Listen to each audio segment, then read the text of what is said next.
Hi everyone, this is Dr. Nitin Choda and welcome to my channel Ignition Time.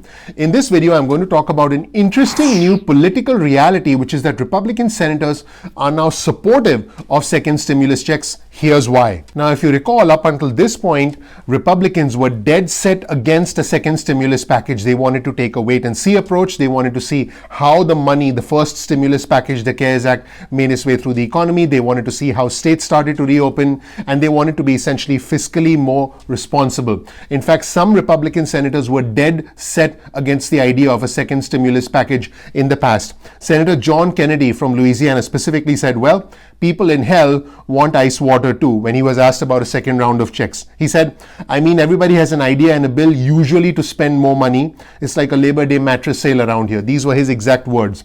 Also, Senator Ron Johnson from Wisconsin said he wasn't a big supporter. He wasn't a real big supporter of that in the first round.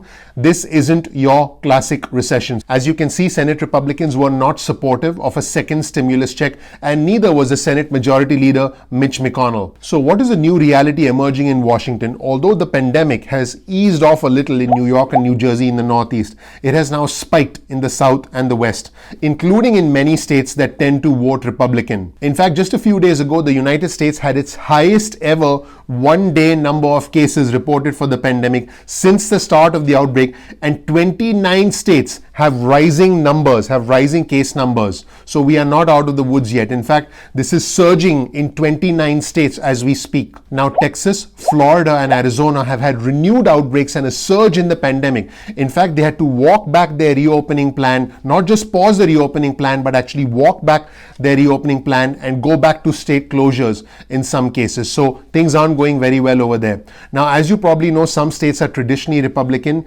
Texas, Arizona, and Georgia are traditionally Republican. Florida is a very, very important swing state for both parties. As you know, President Trump established strong residential ties to Florida since the election. Now, when you take that into consideration and also consider the fact that President Trump is now warming up to the idea, in fact, President Trump strongly supports the idea of a second stimulus package, you'll now understand why the Republican senators are now getting behind the president and starting to see the numbers and make decisions that essentially help their poll numbers as well as help the economy. Now, keep in mind that we won't have the exact precise details of the second stimulus package until likely the second half of July, because now as the 4th of July recess is coming up,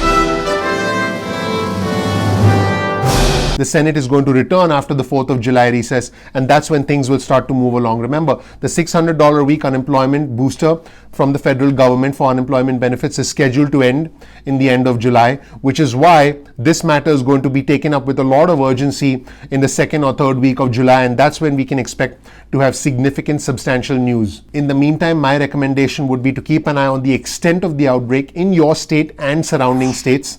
I'll give you some links to a couple of articles below that will let you analyze where your state stands, where surrounding states stand, so that'll be very beneficial for you. Also, the June unemployment report is going to be released on the 2nd of July. That's going to be very important. If the June unemployment report is positive, if a lot of individuals are indeed getting back to work, if the pandemic comes under control in your state and starts to decline, and let's hope that's the case, then you can expect the push for the second stimulus package to be perhaps not so much. However, if the pandemic continues to impact the economy, continues to hurt states, continues to mandate social distancing and damage state economies, and if the June job numbers which come out on the 2nd of July are not very good, you can almost certainly expect that there will be more momentum, more traction towards the second stimulus package. And as you can see, the signs from the Republican senators have already begun. Thank you so much for watching. If you learned something new, please click like below. Please click subscribe and enable notifications so I can give you instant updates about things that impact your financial future. Thank you so much. I'll see you in the next video.